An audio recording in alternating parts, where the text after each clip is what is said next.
What's up, everybody, and welcome back to the Raidcall Dota 2 League, brought to you by Evil Geniuses and twitch.tv/OneMoreGameTV2 and youtube.com/myegnet for AC and Draskell's version of the cast. But anyway, we're going to bring you this cast, and ready on pause? Yes, I am. Alright, gonna unpause in 3, 2, 1, unpause. Can't click. 57, 58, 59 minute. We're good. We're good. Sounds good. Anyway, just want to give you a little background information on this series. No Tidehunter, they're currently in 4th place, but they have played the most games. Let me just paint you a picture here, Luminous. The playoff picture is just muddled as all heck. Right now, first 2 slots are Empire Fnatic, this is for sure. 3rd slot is Ding Toss, they have a lot of tiebreaker advantages. 4th slot, it's Mouse Sports, No Tide, Team Liquid, EG if they somehow manage to win, or if every team seems to drop every series, then EG might have a shot. But as it is, No Tidehunter, if they lose the series, they're pretty much out of playoff contention. And Liquid, they only need to go 1-2 and then win the next series 2-0, I think, and they'll be in the playoffs. So even though No Tidehunter have been playing very, very well since they've gotten EGM, those early losses might come back to punish them a bit. Yeah, actually, from what I've heard, and I'm not sure how accurate this source is, No Tidehunter started out in detail pretty well. I think they got they beat 4-0 Empire, at I the beginning. think. Yeah, and then they kind of just sloped and went downhill. And then that was what happened. Maybe that led to MV being kicked from the team. But in any case, thank you for introducing me. I really appreciate that when the co-caster remains nameless. But that's cool. I'm not too sure. Oh, you're trolling me. Fuck you. Dude, I mean, if people don't know your voice by now, then obviously, because you're basically the godfather of Dota. Like, everybody in these interviews say, oh, shouts Luminous. Bruno, LD, Envy, they all say, oh, shouts Luminous. So if people don't know you by now, then whatever. I am Ice Rock too. Basically. Yeah.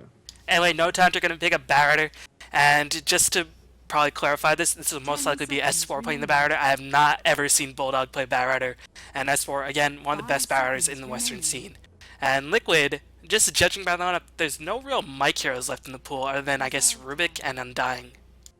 Shadow Demon could be one of them, although... That's true. I forgot. Yeah.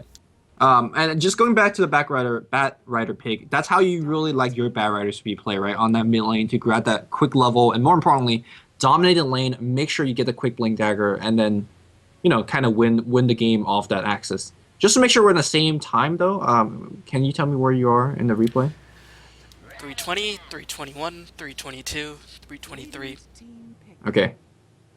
Yeah, I do prefer that style of Batrider because, for the most part, a lot of these mid-souls heroes these days, if it's not Puck or Queen of Pain, where Batrider does have some difficulties, but again, Batrider does beat Puck, in my opinion, does lose to Queen of Pain. But a lot of mid-souls these days, if it's something like a Night Stalker Brewmaster, Batrider pretty much stomps every melee mid-soul. And the primary goal of melee mid-soul heroes is to hit level 6 and just go on a rampage. So I think Batrider in those situations should be run as mid-soul. And definitely for No Tidehunter, I have never seen Bulldog run Batrider, so it's going to be S4 handling that. Yep. S4, very known as a great solo mid player. Obviously, he was a winner-up of the Fistful of Tango, lost to Old Man Fear in the Grand. That was a really, really good grand I didn't final. watch it. I was like, oh, 1v1 tournament, and then every game was over 30 minutes long. I'm just like, do I really want to watch this? Yeah, they do drag out for kind of bit, but that final match, which I had the pleasure of casting, was very, very exciting. But for now, No Tidehunter is going to pick up both Chen as well as Shadow Demon. So that's going to give him a lot of single target focus with the Batrider as well as the Shadow Demon. But also, it's going to give him a very good counter to a lot of heroes in the pool. Lifestealer is a decent counter. If you have Shadow Demon, they could actually do quite well against a Phantom Lancer if that's what they're afraid of, because Chen could push out early. Shadow Demon gives them some sort of a quote-unquote late game assurance, given the fact that Shadow Demon could create some illusions. But these are just a good pool of hero that No Tidehunter is selecting. And obviously, Aki is just great on that Chen. Or maybe EGM will be playing the Chen. We'll see. Probably going to be Aki, because Aki's Chen in 2012 on CLG. I mean, if Aki got Chen, it was something like 80% win rate. I'm just going off the top of my head. Because Chen in a large majority of 2012 was 70%, so I'm guessing Aki had like 80%. But anyway, this is 2013. Chen's fallen off a bit because if you don't get the push going, he really just falls off the face of the earth, especially since carries are just getting more and more farm these days. And Liquid going to pick up Rubik for Mike. Bulba, Clockwork, mostly Korok is handling the Gyrocopter, although it might not be mid lane Gyrocopter, because Gyrocopter does do better against Barrier than most mid sailors because he has Rocket Barrage if Barrier dives, and he has Fly Cannon to keep Barrier back, but still, he does have short range, so Barrier will have an easy time stacking napalms. So I'm not too sure, because this is probably going to be Korok handling Gyrocopter, right? I do imagine it's Korok handling the gyrocopter, and just like how you talked about how a melee hero won't be too good against bad mid, I don't think Boba will be going mid here with Korok either. So, I'm not sure exactly how. Actually, it wouldn't be TC gyrocopter. Take that back, right? Usually Korok plays it. He played in the Epic game, and he usually plays for Liquid, I think. Well, TC. Well, I guess we'll find out with the bans, because, if it's Queen of Pain Puck bans to protect the Batrider, then it'll probably be Korok. Well, there is a Lifestealer ban right from the get-go. Again, just to make sure, because I was pausing a little bit slow. 6:30, 6:31, or am I a bit... Yeah, you're kind of 5 seconds ahead. I'll just... Ooh, frick. Can you just pause? Yeah. Tell me what time you're paused. 39. Oh, I should take this time to introduce some other stuff. Oh, frick. I'm at 6:38. Okay, go. Go. Oh, frickin' misclick this mouse. It's 12 years old. It's time to die. Anyways, you were going to introduce something as we see. Yeah, I mean, there's a lot of stuff happening in Dota 2 right now. I mean, tomorrow, because this cast will go up tonight, tomorrow's upper bracket finals of Defense 3 vs Pro Dignitas. Tomorrow I'm going to be casting a small tournament, ATS gaming tournament. So tune into that if you don't want to watch the Defense 3. Of course, I do suggest you watch that, because this will be the opening rounds of an open tournament. But still, twitch.tv/BeVon773. And Saturday, or I guess it's basically Friday night, Saturday morning, you're going to be casting something special. So this is a great weekend for esports, because I think, I've been looking up a bit more. Something like GSL and IEM are all going on at the same time. But really? Yeah, just a lot of really, really fantastic things. But yeah, I mean, you're going to be casting some pretty cool tournaments. Yeah, pretty cool IG tournament. champion of TI2 versus LGD International. I've never heard of them. Well, hopefully by the end of the weekend you'll be hearing them. It's going to be a best of 5 series. It's going to be played in the Mercedes Arena, I believe, in Shanghai, or was it Beijing? One of the big cities in China, and it's going to be a live LAN event. Now, obviously, we're going to be casting from our homes, but this is I want to see how IG is doing. Obviously, Chinese matches coming in a premium, if you will. They don't generally play online too often, or the replays is generally non-available. So this is a very, very good time to get a glimpse deep into the Chinese scene. But for now, it looks like we have a lot more picks and bans already going through this stage so far. Yeah, it's a little bit interesting, because I don't think Liquid would have picked up Darkseer, because it's going to be S4 playing the Batter. It won't be anything like Bulldog. And yeah, I don't know. I mean, just looking at their lanes, I think Clockwork will most likely be in the offlane position. Gyrocopter safe lane, Rubik supporting the safe lane. So I don't think Liquid would have picked up the Darkseer right here, unless they decide to do something funky with the Clockwork, or put Gyrocopter in the mid lane position. I'm not too sure. And Magnus, again, just getting the team fight Batter. A bit of a difficult time killing Magnus, but still, he wins that matchup pretty easily. So no time to just banning out standard heroes. Keep in mind, I think this series was played on USC, so they could be banning out heroes that they don't want to deal with sort of delayed reactions. Of course, that's not an excuse if you lose, but it definitely influences the draft. No questions about it. It influences the draft. It doesn't really... I mean, it can, if you want to make a big deal of it, it can influence how you play, but, good teams won't really make that a primary focus. Yeah, I mean, even though Darkseer may not be ending up in Team Liquid's lineup, I still think it's a very safe hero to ban. Obviously, he's a hero that could go into many different lanes and even play multiple roles in a single game.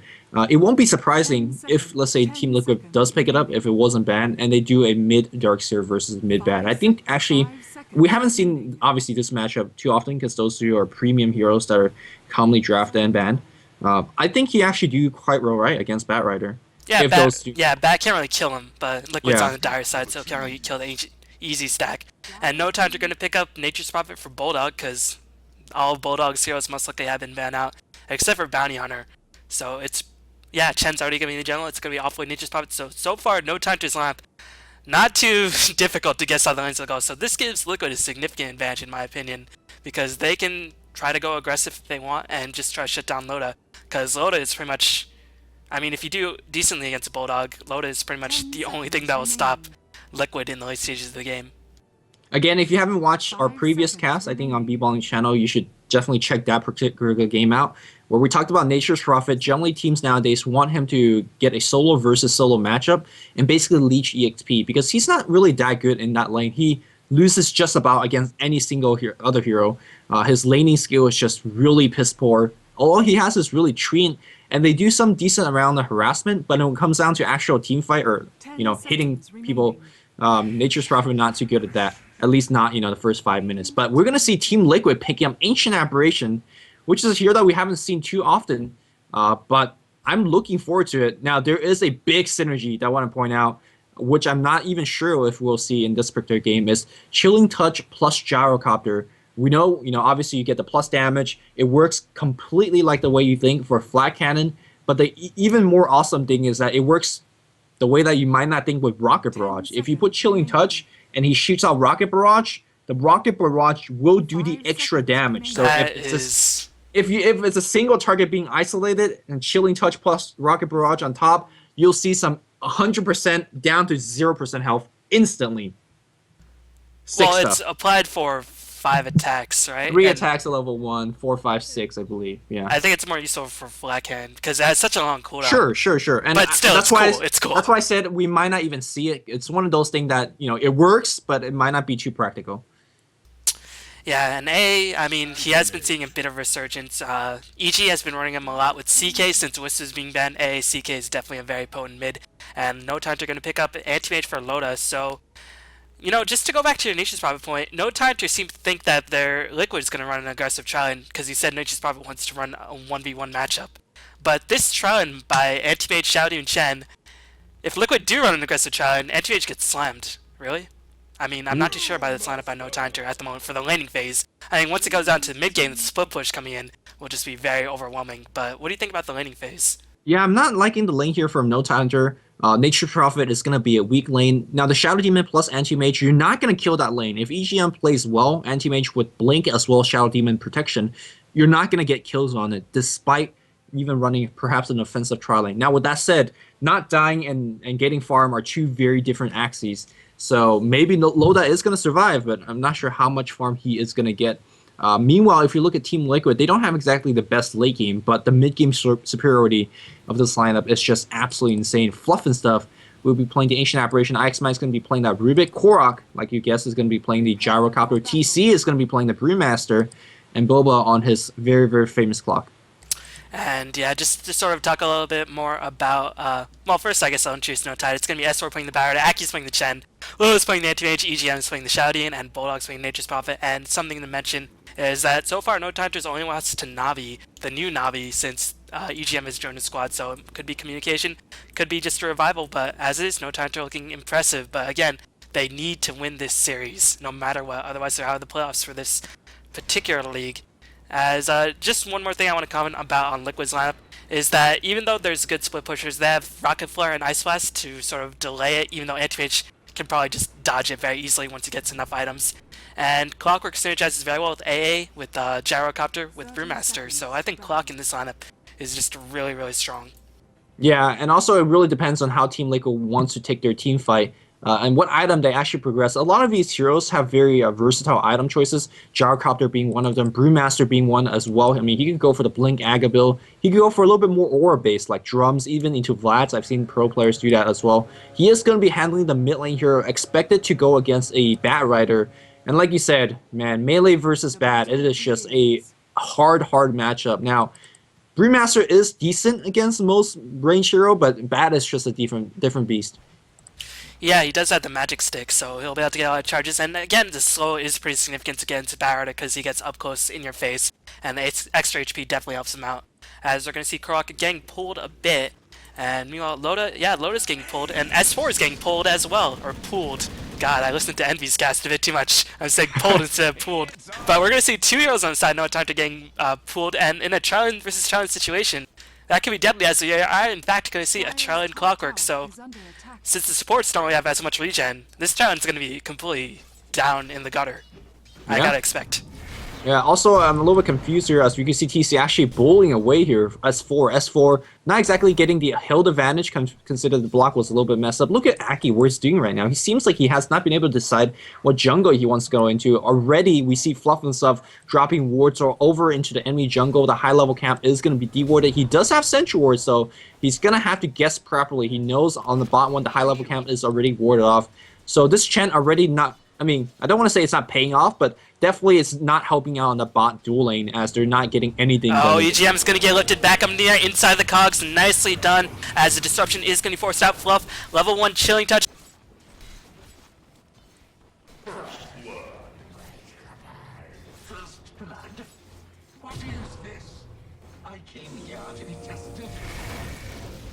Fluff hits level 2 and Liquid going to pick up a double kill. And this trial, like I mentioned, is going pretty much to the gutter. Fluff, unfortunately, does get picked off at the very end, but still, Liquid looking very, very strong in this trial. Yeah, I mean, everybody see Clockwork as a long lane hero, and he definitely could do that, play that role, but he's so powerful with Cogs. Level 1 gotta cut you off here as S4 is going to die 3 stacks, but he... No such thing as Ugh. Wow. And I think it's safe to say at this point, Barret loses the lane, because Panda will hit level 6 before Barret hits level 6, and because he has the tank and because he has the fast boots, he didn't expect the boots coming out so soon on TC. And that's going to mess him up, because now TC will hit level 6 faster than S4, and it's just going to be so hard to kill the Brewmaster now, so Barret are already losing this lane. Yeah, and look at the item choices on the mid lane here. S4 went for a bottle, meanwhile TC going for the boots of speed because Magic Stick will just give him the regen that he needs so far, and because lacking the boots, despite having the napalm, the Brewmaster was able to keep him away with Thunderclap, slow him down, and even turn around and chase TC, you for the might kill. be... Sees that. No, Barret is now gonna overextend himself, so now I don't know who's winning the lane. I guess it's gonna be Barret because he has experience advantage and he'll have the lasso up. So if he gets a couple stacks into lasso into Firefly, TC will just die. So, man, this lane is very, very chaotic, but I think S4 should be okay. Even though he shouldn't die against Remaster, he still will be okay.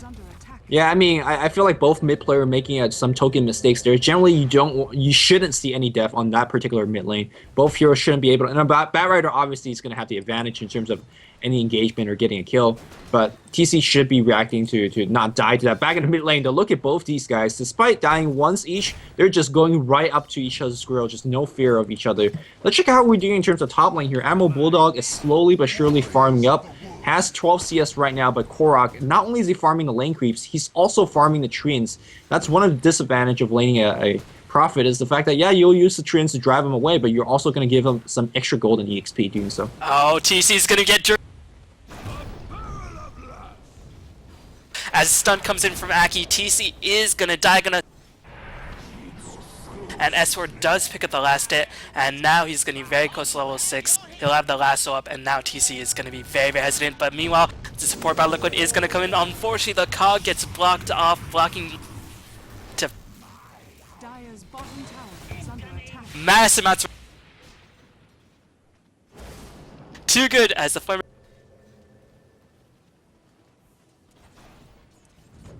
He will hit level 6 faster than Barret, so I guess might be a bit mistaken. Meanwhile, man, IX Mike, he just sees target acquired. 3 low HP hero. He's going to go chase for keep in mind the rocket's going to be cooling out in just a bit. So let's see how good aim the Boba is. Meanwhile, though, IX Mike running away from bad, or at least trying to do so, not able to. The rocket's going to be flying across the map, but look at Aki. He knows it's coming. He's going to just hide in the most awkward position. It's not going to be hitting him. So very, very good job by Aki. But for him, he should be heading back to base now. All right, good stuff. Yeah, a lot of craziness happening, but that is going to give Loda an opportunity to actually get himself into the game as he picks up the boot speed, probably going to go to Ring of Health the next and get to the standard battlefield, get the split push going. And Bulldog forcing Korok's hand, forces the call down, and that means Korok is going to be out of mana. So Bulldog actually handling this lane decently, even though he's being outfarmed completely. Again, sacrificing a lot of treants, but Korok, what will he have delivered to him on the courier? It is going to be Bottle, so Korok, again, won't have too much mana issues, and now he'll be very, very easily able to stay in the lane. So Bulldog, unfortunately, that battle purchase switches up lane dynamics completely. Yeah, I mean, at this point here, Ammo's got to be very careful because one wrong move, you're going to eat a lot of slow, and more importantly, the Rocket Barrage is going to do a ton of damage. Flat Cannon, again, pushing the lane constantly, so Prophet, also, he can't teleport away. One of the benefits of having a Prophet in your team is you could TP in as a +1 engagement. You can't really do that against a Gyrocopter because he will just push down your towers. So, you know, Korok just handling that top lane as you expect him to. Yep, Barretter just gonna use the Firefly to clear mid, get himself the lane pushed, gonna get a big double damage in. We'll see if he decides to go for a gank on Korok. He has Lasso up, checking out his gold, he has a Tranquil Boot, so now I think he pretty much has all he needs, and now he can start rushing Dagger. And at this rate, S4 will have that Dagger up very soon. 3, 1, and 50 CS, or 30 CS. Already performing quite well as Bulba. Gonna force low his blink. Fluff caught in the middle of no man's land. Not too sure what he's doing there, but the and Fluff is gonna sacrifice himself right there. And honestly, I have not actually seen Liquid run A too much. I know you've watched a lot more Liquid games recently, but have you seen him run A? I haven't seen him run it either. It's more of a Empire/EG pick these days. Yeah. So I'm a little bit surprised that they have picked it. I'm not sure if it's for some late game Gyrocopter extra firepower, but for now, this pick is, you know, it's decent. It's a very, very powerful tri-lane hero because of Chilling Touch, especially when you have setup spells like the Telekinesis as well as Icog. We saw the, you know, opening gambits of Team Liquid doing a lot of work picking up that first 2 kill, but for now, yeah, you know, Ancient Apparition is a very frail and very slow hero, so he's getting picked off here and there. Yep, again, his usefulness will definitely come in force once the split push comes online. And once he has Ice Blast with the flare, it does a lot of damage. As Korok is just going to use his time. Bulldog did teleport to the bottom lane to apply a bit of pressure, going to teleport back up top. As they're going to see TC roam around, suspecting a gank attempt on the Nature's Prophet. But so far, Bulldog is playing very, very passively. TC doesn't have anything like a haste rune, so Bulldog is just going to stay back because Korok is constantly pushing the wave. So maybe a bit of miscommunication, though. They're just going to...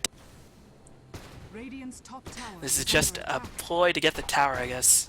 Yeah, I mean, getting a tower is not bad at all. X-Mac's going to reveal his hiding spot as well. There's a glyph, and that's going to force Team Liquid back. And this is giving S4 all the time in the world to actually get the Blink Dagger. He's not losing anything, but more importantly, he has a teleport scroll, so he can always teleport to defend that tower on top. And I'm not sure about Team Liquid's play here. They're wasting quite a bit of time, and the return that they're going to get, it's not even guaranteed. So we'll see how many members of No Tide is going to teleport to defend this tower. Looks like none. Yep, Liquid, S4 just going to cast a Firefly, push the tower. Again, Barretter can't really do too much damage to the tower, but can clear creep waves decently fast. Can't clear 2 creep waves that fast, but can clear 1 creep wave relatively easily. As Fluff will definitely appreciate this experience, but we're going to see Bulba sacrifice experience. So it's going to be tower in exchange for not much experience by Liquid. And, you know, like you said, S4 getting a lot of farm, Loda getting a lot of farm. So in terms of tower being pushed, I don't know if you've seen the statistic on Reddit, like the team who pushes the first tower wins 70% of the time, but in terms of tower being pushed, this is not the worst exchange for No Tide. Yeah. S4 though, still edging closer and closer. Blink Dagger Boba Invis where he just walks into it. But Team Liquid says, alright, we're going to start playing some 5-man Dota. They can do this. This is very reminiscent of having, let's say, a Luna on your team. It's very similar having, you know, TC on the Brewmasters. That ultimate just guarantees you win a team fight. Now the difference between a Brewmaster and Luna, obviously, is one has sits and the other does not. Well, there might be some other differences, but yes. You clearly highlighted the most important difference, as you clearly have your priorities straight. But yeah, I guess Brewmaster is sort of functioning as a Tidehunter in this role, as TC going to take a couple of Napalm stacks, just checking out the farm. Gyrocopter vastly outfarming the Anti-Mage, but so far, I guess Barretter and Anti-Mage are doing decently, and Bulldog, I guess at this point, overall, No Tidehunter is out-farming Liquid, despite tower being pushed. So Liquid, again, they might have some troubles in the late game, and it seems that they're very hesitant to push in for this middle tower. What are your thoughts? I mean, it's okay to try to get a push, but fighting under Batrider's tower, especially when he's got 2 or 3 Napalm, especially when he has already Firefly burning, you know, entire creep wave, you could try to dive the tower, but, you know, it's probably not worth all the risk that you're going to be taking, and you don't want to give S4 that extra 200-300 gold to pick up that blink, and suddenly the game will get a lot more difficult. As such, though, S4 still is going to get the blink in a very good time. 10-minute blink after Tranquil and Bottle. Can't ask for more than that. More importantly, Loda's been getting a lot of free farm, considering that Boba... Disruption onto TC in the middle lane? No, nothing's going to happen, as they're just going to do some sentry dewarding. But, yep, anyway.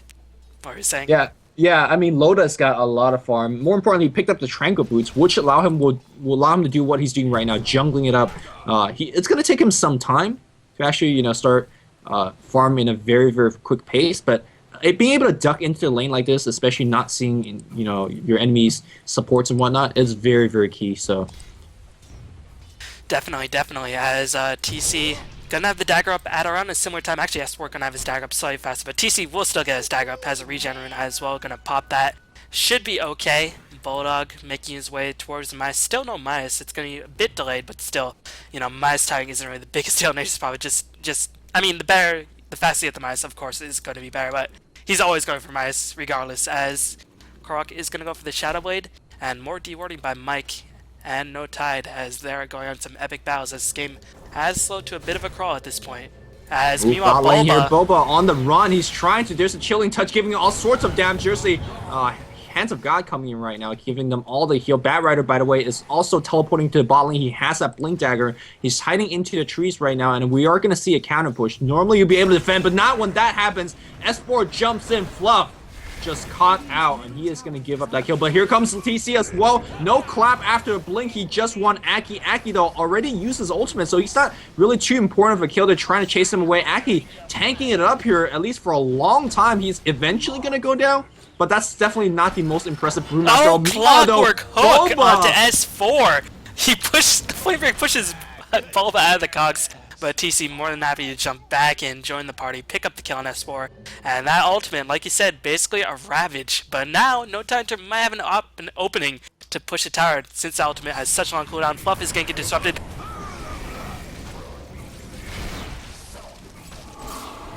But Loda does pick up a kill. Loda is going to be stunned in place. Is there... Sorcery shall not prevail.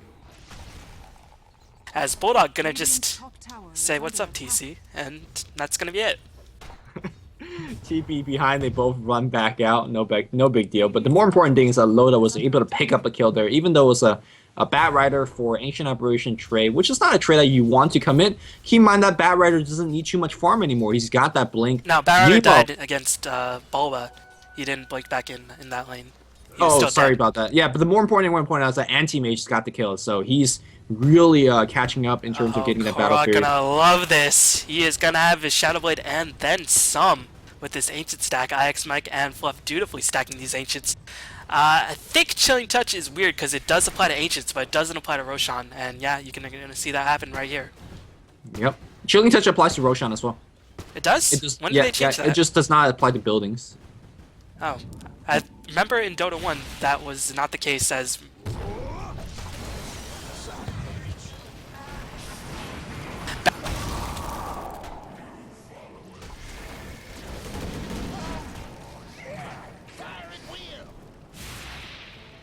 Dire's middle tower is under attack. Has his Shadow Blade, that's all that matters, but meanwhile Loda gonna have his Battle Fury up very very soon, and that could be bad news for Liquid very very soon. As how much time is left on TC's ultimate? This is the problem with Brewmaster. His ultimate cooldown level 1, 160 seconds, even longer than a Ravage, and he's definitely feeling the effects. Yeah, and again, the more important thing to point out is that Anti-Mage has been relatively free farming. He's also free farming in a lane that he's applying pressure in on the top lane, so Team Liquid has got to respond eventually. And back in the mid lane here, S4 pushing this lane, putting more pressure there as well. One thing about Bat Rider is that he really wants level 11 as well. That Flaming Lasso does have a fairly long cooldown. There's an Ice Blast flying on the bot lane. The hook shot here, they see EGM, but I think they really wanted Bulldog instead, but they are going to pick up EGM instead. Hook shot though, not hitting the target I think he wanted to hit. I think you are right, as I think TC was trying to get both kills. He was invisible, wanted to get a clap and the Ice Blast kill and then rotate onto Bulldog with a hook, but still got one kill in exchange for a tower, and Loda does pick up the last hit. I imagine he's very close to his Battle Fury as Korok with the Shadow Blade saying, nice. I don't need to farm at this point. Oh, he does. Farming on Hero is what he also does a very good job of. Loda's going to blink back out. Now, the thing about Anti-Mage, we know what he can do with the Battle Fury, but let's not forget Korok does the exact same thing with, the ranged Battle Fury, if you will, a flat cannon. That's why this hero has been such a popular carry pick and such a popular mid, even a support hero, because he just does a lot with the skill set. Yeah, definitely, but although Anti-Mage will be able to split push a lot faster just on the basis of his blink. And there's a reason why Anti-Mage was dominant for basically the first year of the Dota scene, as they're gonna... will catch S4, S4 will die. They're gonna use an ultimate by Brewmaster at... I think he was, so it's gonna be a shorter cooldown, as Disruption is... He's gonna run out of the range of the Cold Feet. EGM is gonna get the Purge off onto IX Mike. Where is Loda? Loda is gonna rotate in. Radiant's bottom tower Just running around. But Fluff is gonna pay for it with his life. Meanwhile, it might is now here to join the party. Sorry, buddy. I'll remember you. Or I'll see you in about 30 seconds. No big deal, right? It's just a kill. Yeah, but the thing is, I like the commitment that Liquid did, taking out the Batrider despite using 2 ultimates just to kill the Batrider. The Batrider is that important in this stage of the game. Can you imagine him in the middle of teamfight just napalming half the team, Fireflying, doing all of the residual damage? The napalm and Firefly damage combo isn't the annoying thing about Batrider. It's just the turn rate, you know, your supports are trying to cast their spells, they're already slow, they're going to get a lot slower when they're turning back and forth to cast multiple spells at the same time. S4 being removed from the Radiant's teamfight for that particular one was so key, but despite that, Loda being able to still pick up 2 or 3 kills, or at least assist goal in those kills. One, so. Okay, he definitely got assist goal on a couple, and I think that still, in my opinion, allowed the Radiant team to win the fight. They're down in terms of kills, but I think Loda being able to get the experience and go for those kills are very, very key. No, I think I have to disagree with you. I think Dire did win the fight, killing basically everybody aside from Loda, and I think Loda's team only got 2 kills, maybe just 1. And Korok was able to clean up 1 kill by himself, so Liquid won the fight. But again, when you use a Brewmaster Ultimate, the long cooldown pretty much means that you always have to win a fight whenever you use it. Yep. So again, now that Anti-Mage just finished his Battle Fairy, as unfortunately he's out of mana, doesn't have anything like Trez to keep up his mana pool in order to blink around and just farm everybody's jungle like crazy. He'll still be able to get his farm going, and at this point his farm should accelerate through the roof as he's going to clear out a nice stack, going to pick up a lot of gold, at least 500 to 600 gold right from that stack, and it's going to spawn right in time. Yes, it does. So nice timing by No Tide, as now the game is going to get very difficult for Liquid, especially since the Brewmaster Ultimate. No, it's going to be back on very soon. And a lot of onus is placed on TC, but it's as TC goes, Liquid will go in this game.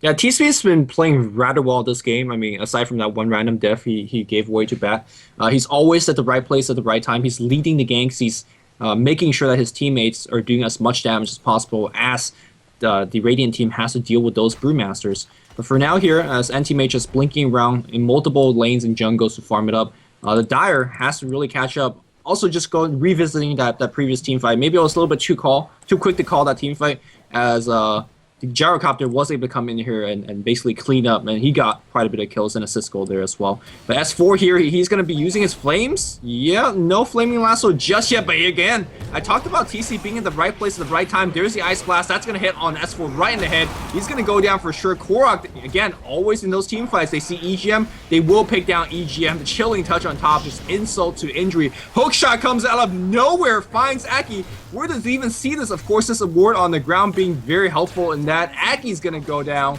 and Team Liquid 3 for nothing. But more importantly, that tier 1 tower is also going to get sniped off on the bot lane. But not before Bulldog snipes out a tower on his own in the middle lane. So, Liquid, they want a 5-man Dota, but still, you know, when there's 2 split pushes in the game in the form of Nature's Prophet and Anti-Mage, it's going to be difficult to actually get the pushes going for the tier 2s, which, I mean, I feel like No Tidehunter are very happy giving up tier 1s at this stage in the game to sacrifice farm for Bulldog and Loda. But still, again, a nice victory for Liquid. Took 3-0 out of tower. Definitely came out in their favor, as No Tidehunter were only able to respond with 1 tower and some nice goal for Anti-Mage and Nature's Prophet from their farm. But still, again, whenever you play with the Brewmaster, you just basically gotta wait until that cooldown's back up. So if I have to ask you right now, as we see Brewmaster already completing his Acceptor, making his ultimate a lot more deadly whenever he wants to use it, is who do you think is actually ahead? I mean, right now we see the Dire having a lot of global power in this, next 10, 20 minutes with the hook shot, with the rocket, with the ice blast, that's going to allow them to deal with the counter split push. On the same token, though, No Ties sporting some of the best split pushing heroes. The Anti-Mage with Blink, the Nature's Prophet with his ultimate, as well as his eventual mobility with the teleport. Who do you think is going to come ahead? This game is fairly even at this point. The Dire leading in terms of some kills, but the Radiant holding on. They're going to have the late game advantage. This is gonna sound weird, but I think No Tidehunter might have a slight advantage purely on the fact that their middle tier 1 is up, because it's so difficult to push in on the bottom lane, because the creep waves will get pushed so fast. It's much easier to push in them on the middle lane, where the creep waves are a lot shorter. But since this tier 1 mid is still up, that means if there's a team wipe, Prophet can buy back, Loda can probably buy back, or he might not even be in the fight. Again, Anti-Mage doesn't really want to fight until it gets a heart or a BKB, but this tier 1 on the middle being up is just so important for No Tidehunter. I feel like that it might just come back. Again, Liquid has significant teamfight edge, but in terms of overall economic gains, I think No Tidehunter might have a slight advantage just on the fact of this tier 1 being up. Yeah, you see that Team Liquid getting ready to go into the Roshan pit. They're trying to, not exactly sure whether they have the damage output, but if Fluff and Stuff wants to drop that chilling touch, they will definitely have it. Here comes that chilling touch on 5. Roshan taking 60, 60, 60 in a row. And here we go. Is the Radiant team going to come in and try to challenge us? I don't think so. They are going to annoy them with that tornado for a little bit. Back in the top and mid lane, look at how aggressively that No Tide is pushing in. They know Team Liquid is doing the Roshan. They cannot stop them because Brewmaster Ultimate's up. They're going to try to punish them by doing a lot more damage to these towers. Meanwhile, Aki!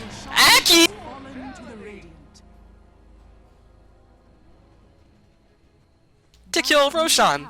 That's 200 gold for the Radiant and 500 gold for Aki. What a play. That was like a 1500, 1700 gold swing with one shockwave. That was Aki. That was amazing. There's a reason why Aki's Chen is feared. I mean, that was awesome. I'm actually speechless. You see heroes like Storm Stewart, or like an Anti-Mage, you got that kind of move and you be in awe, but when a Chen does it, my god. Alright, looks like we're gonna see No Tide trying to bait out a counter gank on the top lane here. Yep, they're gonna see one person teleport in, but that is Korok. You don't really want to jump on him. And suddenly the entire creep wave is dead.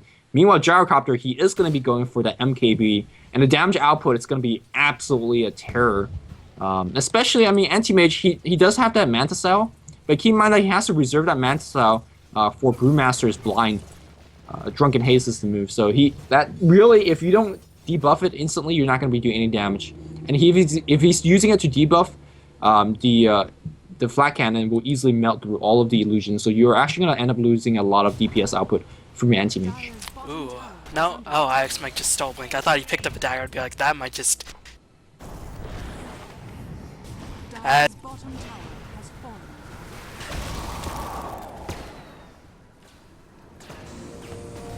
Astor is trying to do whatever he can. He's just gonna... Will Bubba get picked? Meanwhile, the Aegis is already going to be used on Korok in exchange for nothing. How did Korok actually die? I'm not too sure. As Loda is on the offensive, I guess that's how Korok died. Brewmaster's finally going to... Meanwhile, last is on cooldown. Korok is taking so much... out on Korok's head. Figuratively, of course, because he's playing the Anti-Mage against the Gyrocopter. But, man, No Tidehunter going to take this teamfight with ease. Yeah, the reason that the Gyrocopter died, by the way, was because he was diving past the tower, and he was sustaining a lot of tower damage. He was taking Firefly damage, maybe a Soul Catcher, a couple of poison stacks, so he went down very, very quickly. And good job by Loda focusing on the, right now at least, very, very squishy Gyrocopter without the BKB.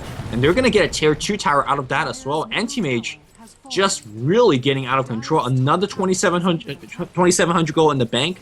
And he's going to start replacing a lot of these smaller pieces in his inventory and start picking things like Heart, Butterfly, and that's when you have a real issue on your hand. That Anti-Mage, how will you stop him? You need Scythe of Ice, and Team Liquid is nowhere close to that.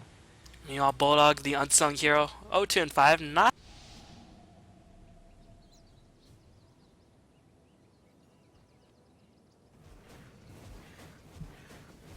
It feels like Bulldog was not really doing too much in these engagements, but he's managed to pick up the Shadow Blade. We'll start working towards the Hex, and that should be well and good. And again, Korok, will you get enough farm to pick up that BKB? That is going to be the question, as you're going to have to use Rocket and Ice Blast to protect our towers. So that might leave Korok a bit of a disadvantage in terms of picking up the must-need BKB, despite there being Lasso, despite there being a Purge in place.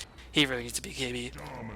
S4 blinks in, Flame Lassos, 2-hit from Anti-Mage was all they needed here. It looks like Boba says, peace, I'm gonna get out there. TC does not have his ultimate, he's gonna be dead for sure. Claps, drops as many spells as possible. And right now, Team Liquid getting shredded as No Tide, using their mobility. It feels like the Dire has better mobility because they have multiple blink, they have a very global lineup. But the fact that S4, he just finds target, isolate them, and of course Anti-Mage and Prophet could join the kill very easily. They just pick him off quick. And No Tide just, using that momentum to push down that tier 2.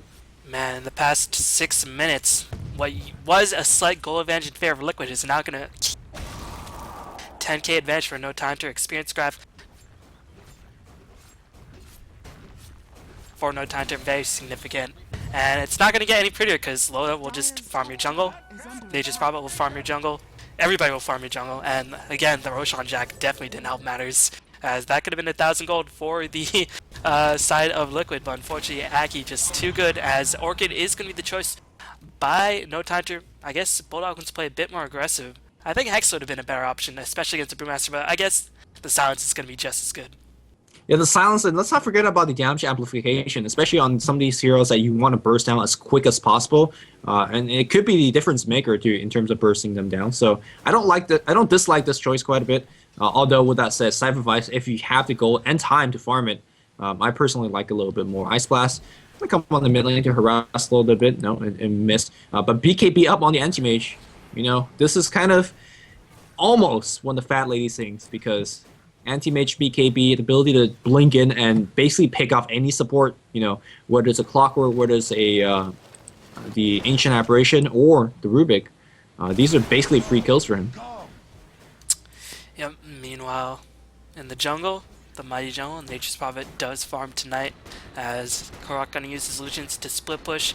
Unfortunately, they don't benefit from the MKB. I guess it was just an illusion rune, as I think Liquid's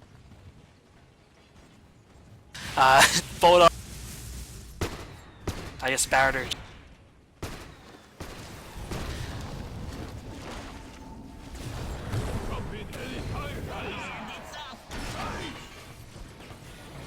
Ice Blast.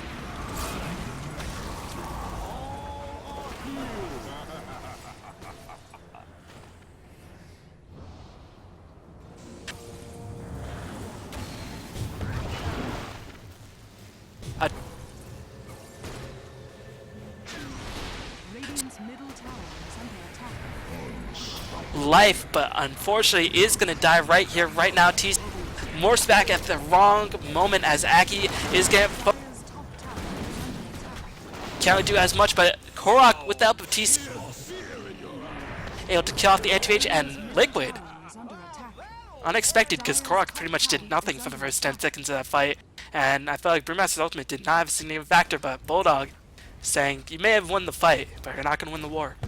Well, Ice Blast is going to fly in, trying to pick off Aki, and I think it might graze him. Ooh! No, Aki dodging that bullet, but it was actually a very, very smart counter initiation. Everything happened so quick, but what we saw was S4 beginning the team fight as you expect. He fireflies and he's getting ready to blink in. But instead of the Bat Rider blink in, IX might blink forward and counter initiate by lifting the Bat in the air, the Panda follow in, or the Brewmaster. This is something like IX Mike's been playing so perfectly well. He is trying to outdo the Bat game. Bat says, I want to jump in and initiate. IX Mike says, no, I'll do that to you. And that really took the air out of No Tide Sail. And of course, chasing team fights generally goes in the favor of the team with, Prophet as well as the Anti-Mage. But the Anti-Mage was not survivable enough. That's also the kind of the surprising factor to me. The damage output of Korok was just simply too much. The MKB definitely helping him out a lot, and also the Shadow Blade allows him to attack a lot faster. 30 extra damage, and Anti-Mage, I mean, it's all well and good, but against physical damage, you're not really that tanky. You have 14 armor. But that's pretty much it. And against a Gyrocopter with MKB and a Shadow Blade, that will not be enough to hold out. So I guess this is Lola's cue saying, fighting is too hard, guys. I'm just going to hit creeps. Yeah, meanwhile, Team Liquid trying to set up a big bait here on TC. He's by far the most survivable. They want him to jump on TC. And looks like the Clockwork Hook Shot is going to come in. They see Aki. Aki's going to eat a blast to the face. He is going to send an ally to home. And that is going to, well, Brewmaster Ultimate is just used, though. And a Chen kill would not be enough to justify that kill. They're going to try, I imagine, to go for the Tier 2 tower. And even if they get the Tier 2, I feel like it's not exactly the best use of that Brewmaster ult. Well, at this point, I think Korok is probably level 16, so the ultimate Yeah, he is. essentially is a 100-second cooldown because of 26-second duration. So, actually, it's a 94 seconds if you want to be, you know, a math nerd about it. But Here we go. S4, 4 steps ahead! That was a mistake, if I've seen S4 make a mistake, as he's going to get disrupted.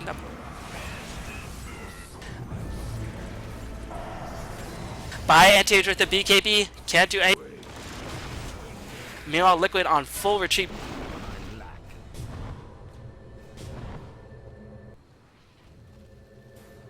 Definitely best spell steal in this game as Fluff trying to teleport out. Mana Void being used just to pick off Fluff. It's gonna be a 2-for-1, or 2-for-2, I guess, if you count that other tower. As S4 did die, and he did buy back as well. I guess this is the cue with the Brewmaster Ultimate being dead. No Tidehunter want to get this Roshan, and they're gonna get it. Yeah, with ease, I have to add. And you talked about how whenever the Brewmaster Ultimate's down, the Dire is just not really the same team. And we could see that despite losing the Chen, they just wait out the Brewmaster split. And once that thing is done, we saw the Batrider come in. And Batrider, you know, he got hammered down really quickly, but he tanked just enough for Loda to start popping his BKB and just right-click away. Brewmaster went down very quickly, and the rest was elementary for No Tide. And they're going to try to claim the Roshan now. The Dire does have AI Blast come in. They will have Hookshot as well, but Roshan is just taking way too much damage, and there is no Chen creeps on this side to actually steal the kill. Looks like we do have somebody trying to blink in. Mike. Not sure about that one. Yeah, I mean, you might as well try. Does he have buyback? He has buyback, so I guess he figured, you know, what's 800 gold at this stage in the game for his support? And, you know, I mean, it's significant, but for the chance at eternal fame and glory, who wouldn't do that? Or chance to die. Or chance to die. You know, there's always that big risk. It's a 10% chance of succeeding. But that success, it's going to be immortalized in every Dota highlight reel for the next week. You know, I mean, you gotta say, like, you play support, there's never a highlight wheel for support players, so incentivized to make those plays. Yeah, Western Dota is all about supports now. I don't know, man. Somebody's gonna make a play of Aki sniping Roshan. See, that's a highlight reel play, not gonna lie. Yeah, 120. What's Roshan's magic resistance? I don't know, but it's impressive. Definitely. No matter what the magic resistance is. Meanwhile, Holly here looks like Invis Batrider up, and if you see Fluff is dead. 4-stat Blink Dagger. Oh, Fluff's going south. The rocket. Ooh, 2 ships passing at night.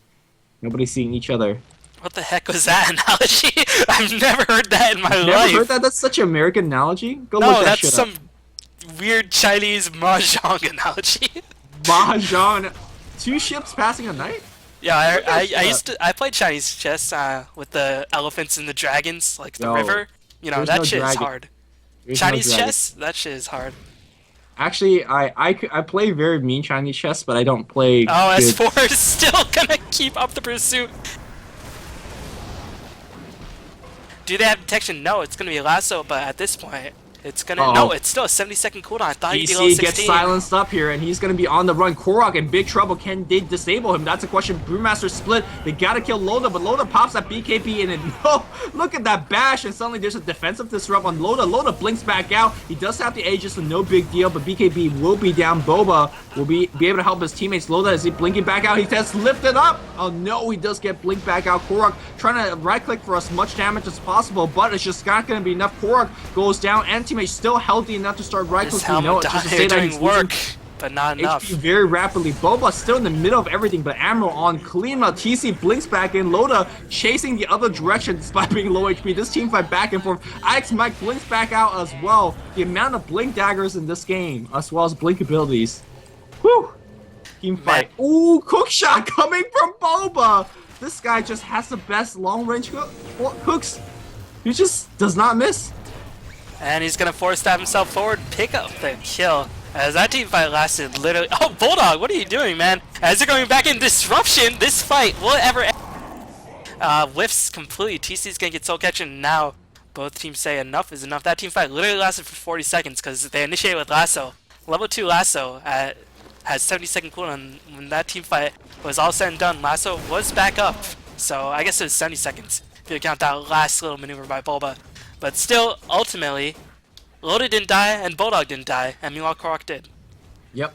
Now Loda did use the Aegis, so in the next particular team fight, the Dire team might be able to actually kill him. But the fact that he is already almost upgrading his Abyssal Blade, he is also very, very tanky naturally. And keep in mind, the Radiant team doesn't actually have to take a team fight until they secure the next Roshan. I mean, they have done a good enough job to keep up their tier 2 towers, especially against a Brewmaster team, that they could, if they want to, just forfeit the tier 2 towers and make sure that the only time they fight, they will have Anti-Mage with both BKB as well as Aegis of Immortal up. And I really don't think the Dire team have enough damage output to kill him twice. They're gonna have to get the BKB up, but I mean, Korok is just gonna say screw that. I mean, you can sort of understand where he's coming from. There's Lasso, there's Purge, there's Disruption for the target that Korok's focusing, but I feel in this game, against a Nature's Prophet with Silence, Nature's Prophet smart went for a BKB on his own part. But I guess he feels Butterfly is more important against the Anti-Mage, who, yeah, I mean, Anti-Mage does have a bounty placed on Korok. So, yeah, I'm starting to see where Korok's coming from, as if he can just manage to avoid the magical damage, he should be okay. And I guess Korok is as good a player as any to avoid magical damage.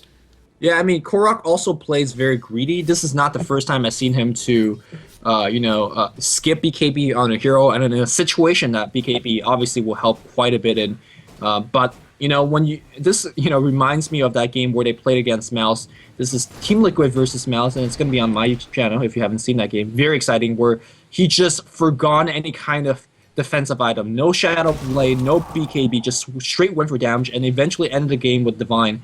And I think this is in a similar situation compared to that game where you're behind, and if you go for standard items that help you survive, that might not be what you need, especially for a hero like Gyrocopter, where any damage item you're getting is... Oh, Loda gonna clear out a huge stack. That is unfortunate, as he will have the Abyssal or a Reaver at the very least. But, yeah. It's, And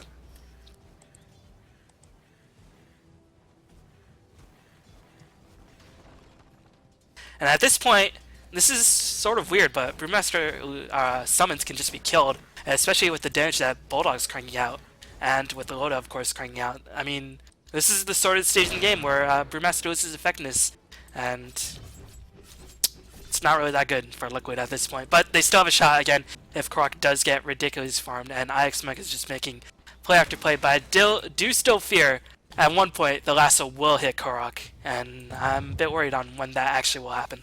Yeah, once Korok gets hit by the Lasso, and unless they're able to kill the Bat Rider quickly without Korok, which is hard to do, Korok's gonna go down. The Anti-Mage will just track him and basically right-click the hell out of him, and that's why I don't dislike the the Butterfly attempt here on Gyro. With that said, though, I think he should have started with the Talisman of Evasion. Yeah. Well, it does give him some armor, and it gives him some damage and attack speed. But yeah, I can definitely see where you're coming from, as Team Liquid going to roam the jungle. Not really looking for kills, as they only have 3 people there. Most likely looking for farm, but if they pick up a kill, gonna escape the wrath of Liquid for now. Ooh, X-Mike gets pushed back, but Telekinesis is going to be right there. There's a Dust on top as well. Flame Lasso as well as a Silence top. And that damage amplification I talked about, it's going to be absolutely huge. There you go. Ensuring that they get the kill with 2 people dead. I do believe this is the opening that No Tide wanted. And look at everybody gathering towards mid. No Roshan's going to be back no in a couple of minutes. Yeah, and they don't care though, especially with no buyback. Not that the Radiant team knows that. But if they could force out a buyback, they will be more than happy to force it out. Abyssal Blade gets picked up here by Anti-Mage, and this could be the beginning of the end. Yep, as Barrett will have the Lasso back up, level 3 Lasso, such a short cooldown. They're going to do a nice disruption onto Loda, giving him essentially a Meta style with a bit more damage. for only about 8 seconds, but still enough time to easily clear up this tower, force the glyph at the very least. And now Anti-Mage will be able to clean up this tower. Aki creeps, soaking up a bit of damage as well. EGM gonna run. Oh, barely dodges the Ice Blast, but so far Liquid very hesitant to fight. TC gets initiated on. Loda is gonna go to town. They pick off TC. Does TC have buyback? He does not. And this is definitely gonna be GG. Liquid going all out, not taking for buyback. And it's gonna be a shorter game. Yep. They got punished for going for a slightly greedier play, if you will, and but really from the early game where Loda was able to stabilize his farm, was able to really split push. From the time that he got his Battle Fury, Team Liquid just had to win so much more in every single engagement to kind of compensate for Anti-Mage farm, and that really never happened. Also, Korok went for a very, very greedy build, if you will. You see that he just gets blinked on, he gets siped, he gets stunned by the Basher. He just goes down too easily.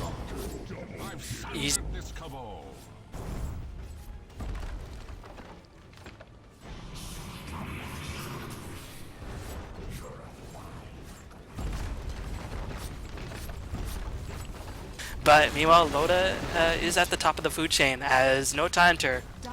Again, all they need to do is hold on for the first 20 minutes, and they held on as if they're like dependent on it, because it does in this series. Again, if they lose this series, they're going to be out of the playoff picture, and after you played this league for basically 10 weeks, I'm sure no one wants to get eliminated. But as is, No Tidehunter one step closer to getting a place in the playoffs, but that's going to be the end of this game. And I do believe Game 2 will be on your channel, if I'm not mistaken. I believe so as well, so we will see you on the other side, as it were, Luminous Inverse on YouTube. Definitely, so check that out, guys. But as it is, thanks for watching, and we'll see you next time. Peace.